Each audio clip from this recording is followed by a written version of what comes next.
Hi, here is ZAPY speaking. Today I will bring our part two of the video of Trump with Obama. Like we say in the last video, both of them are the presidents. They all have power. With the power comes with great responsibilities. Therefore, they differ many angles towards their speech, even the same one. So today we will analyze the same speech but focus on different points. Today our topic is how to match the content and delivery techniques. With me here is Aaron. Say hi. Howdy. Okay, so what we will do next is we'll show the video and then both of us will provide commentary. Without further ado, let's begin our today's journey. The first one up is Brock. Against. So rather than just say, what's in it for me, or what's in it for my community, and to heck with everyone else, stand up for and join up with everyone who's struggling, whether it's immigrants, refugees, the rural poor, the LGBT community, low-income workers of every background, women who so often are subject to their own discrimination and burdens and not getting equal pay for equal work. Look out for folks whether they are white or black or Asian or Latino or Native American. As Fannie Lou Hamer once said, nobody's free until everybody's free. You're the folks we've been waiting for to come along. That's the power you hold, the power to shine brightly for justice and for equality and for joy. You've earned your degree. It's now up to you to use it. So many of us believe in you. I'm so proud of you. And as you set out to change the world, we'll be the wind at your back. So congratulations, class of 2020. God bless all of you. So here is the speech from Brock. And the specific thing here is he tried to empower each individual citizen here. Let's hear from Aaron of how he did it.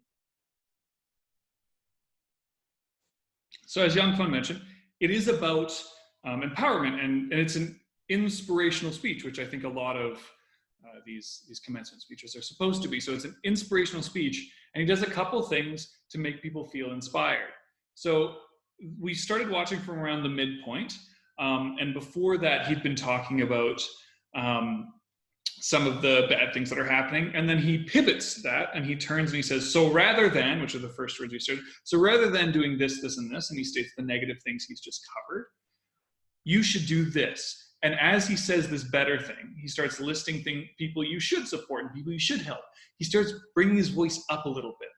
And he never goes high pitch. He has a very deep voice. We've never heard Obama do a squeaky voice, as funny as that would be to see. But he always just kind of builds, he's building up with a bit higher, he's getting more energy, saying, you can do this, you can do that. And that makes us feel more excited. It makes us feel like things are rising up. And of course, rising up makes us feel like we're being inspired, we're getting higher up. That's awesome. And then when he gets serious again, he hardens his voice and said, you're the folks we've been waiting for. And that's the moment where it kind of gets real for us. So he drops his voice down and he makes it feel very real for us. He says, you need to do something. And it's about empowering the individual, right? It's not about making us feel like we have to do as he says. It's about making us feel like we have the power to do what we think is right and what we want to do. As he says, I believe he tells people they can change the world. And his message, or the idea that he's going for, is one of empowerment, and telling us that we can change the world, and us being the people he's talking to. I'm not among that group, but he's referring to a group and saying you can change the world, and his goal is to empower. So that's what's coming out of his delivery, is through rising with this increase in volume, or increase in tone and volume and pitch. He's getting a little bit louder, not a lot, just enough to make it feel like we're being a little bit more dynamic. He's kind of ramping things up. He gets very serious with us and tells us this is what you can do. And he even kind of gets a little close to the camera and hardens up his face a bit. And he says, this is what you can do. And that's his method of empowering us with his speaking skills. So his content of empowerment is matched by his delivery of inspiration. So I think that was a nice match. Yes, totally. And in his delivery here, especially in the content, he mentioned every individual group. to a point, I feel it's a bit redundant. Why you mention each individual, why just say every group all make a difference, but not until he actually referenced a whole sentence saying we need everybody to make the change. And then in the moment I was okay, bingo. That is why he mentioned each small minority group, give the empowerment to each of them. Then to tie up to this speech, he didn't forget to say, okay, it's for graduation, and then give this power to the people who just graduate. And then the next video content is really beautiful. It's like a picture almost. He say, we as an older generation will be kind of wing behind you as like a sail, will push you forward, will fade into the background, and let the young people to do the work up front. He does a great job there. There is like one thing, you mentioned that list, and he does something really nice with that list where he emphasizes each item on it. So for every group of people, he'll have a pause. He'll kind of have this break, and then he'll say the word with extra emphasis in the middle, and then move on to the next one, which was really nice. There was one thing I did want to see him do differently in general, was a bit more facial expression. Because sometimes his face just looks a little serious for what he's delivering. I think a lot of inspiration comes from making people want to stand up and act, and seriousness doesn't make me want to stand up and act, it makes me want to sit and think. So a bit more facial expression might have I think it might have helped a bit with that inspiration, but I do think he did a great job.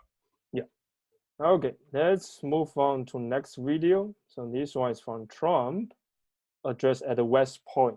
So in the background here is a military school. So let's see how this delivery change with this content. Nothing will slow you down, and nothing will stop the West Point class of 2020 from achieving a true and lasting victory. God bless you. God bless the United States Army, and God bless America. Congratulations. Thank you very much. Okay, so you can feel the energy here is quite different from Barack's. So let's hear from Aaron about how this energy and content are different here. So there's a couple things. I think in terms of content, the main thing I'll focus on, and there's a lot to focus on, but the main thing is the one word he chooses to use, victory. You will achieve a victory. He doesn't say your goals, he doesn't say your dreams, he says victory. And that could be because he's speaking to a military school. I don't know much about the culture of West Point. I'm a Canadian. I don't know much about it. So it's kind of separate from me in a sense. But it's a military school. And his choice of the word victory there, it doesn't speak of that idea of they can do whatever they want. It speaks to the idea of you're doing what you're supposed to do. You're doing what's expected of you. So there's two very different ideas. Just from that one word is where I get that, but it's also his delivery and the rest of it. But that one word really epitomizes it, if you will. So when you look at Obama's speech, the words he chooses are about people being able to do what they want and being able to change the future, whereas the Trump is about doing what they're supposed to do. So it's a very different style of content. They're both designed, I think, to be inspirational speeches, but one is inspiring people to do what they're told, the other is inspiring people to do what they want. And in terms of delivery, so the way that Trump delivers it, I would almost say he's less intense. So it's less connective, so he's not nearly as close, and this is something we talked about in the previous video, but he's not nearly as close. It's not as connective. So it's more like, to beat a dead horse of a point, he's standing over them like a commander. The way he speaks is very blasé, like, I'm speaking and you should be listening. I'm not trying to get you to engage with me. I'm telling you what's going to happen. If you do this, if you do what you're supposed to do, you will achieve these things. He makes in his closing line, which is generally the strongest of what we say. So Young Fun commented that the previous generations in Obama's speech are the wind at the graduates back, whereas with Trump, it's the three things he says in his closing line are God bless you, so the students, God bless the Army, and God bless America. So it's not even really directed to the students so much. It's about these students are under these last two things. And that's generally what we see in a list of items. In a list of items, the third thing is the most important. The second thing is the second most. The first thing is the least. And if there's four items, the fourth is the most important. So the last thing we say is the most important. So he's shifting the priority on on the larger structures above these students, right? It's you, the Army, America. And that's the way he's structuring the content and the delivery, which is the students are a piece of this larger thing that they're supposed to serve. I personally am not a fan of that speaking style. I prefer the more empowering kind of speaking, but I think Trump does do what he's trying to do fairly effectively. He does do a good job of telling people what to do. It's what he's done, I think, and it's the thing he likes to do. It's what he seems to enjoy. But I don't personally like it. But he is effective at it, just through that tone, the way he holds himself, which is kind of leaning back, disconnected from the audience because he's the commander. They're the soldiers, if you will. He's in control. They are under his control. And that's kind of the image I get from the way he delivers, which seems to be what he's going for from his content as well. So they do match. Ultimately, both speakers' content and delivery match. It's just their goals are very different. Yes. So I only have one question to wrap up this video actually. What would be the score for you to give out of 10 to say how well they match their delivery and content? And I will go first, and then we'll see if our point match. Okay, I will give Barack 8.5. And reason for that is because I like in that individual group, empower them. He wrap everything up. He has this close feeling. If I hear he talk to me like this, I will try to go out and make change. Then for Trump, I will give him 8. To be fair, he did a okay job for his job now, which is the commander of the whole military. But even those people are not military personnel, I don't know if anybody will listen to it and say, I will do anything. But in that content, in my work, and therefore I give him a bit lower than Barack, but still pretty good score. I think both of them achieve the point they need to make. How about you, Aaron? So you said 8.5 to Barack, 8 to Trump? Yeah. So, and we're just doing the content matching the delivery? Yes, only one part. Okay, because I'm thinking about also the actual delivery in and of itself, and that's not what we're rating. So in terms of matching,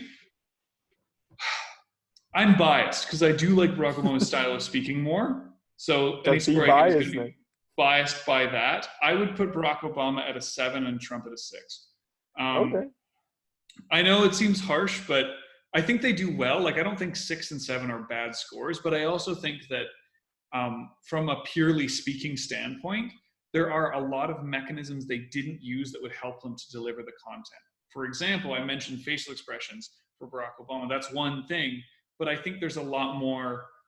I think he would benefit from having a larger spectrum of emotion and delivery techniques. So like having more extreme highs and lows, I think that would have benefited him more. And for Trump, trying to engage a little more, as much as he wants to get that commander feel, if he engaged more in terms of trying to get the audience on his side and trying to really get them to connect with him and agree, because he's commanding them, sure, but he should still build that rapport with the audience. And I don't think he does that. They both do a good job without those things, but I think there's stuff that they're definitely missing. And there are more things than I mentioned that would help them to better get their content and delivery in line and better delivered to the audience or connected to the audience. Great. I think your score is fair, and you have a higher bar than me in terms of how the delivery is fair. So I hope all the audience out there really enjoying this kind of battle kind of feeling. If you agree with our score or disagree, leave a comment, or you think Trump will do a better job than Barack, and leave a comment below, and we would like to see what you really think. So here is our episode of part 2 of Trump versus Barack. And let's see, we're gonna come next. We'll keep as a suspense. So keep checking back to our channel, and we will have more content like this to come. So here is ZAPY speaking. Until we see you next time. See you in part 3.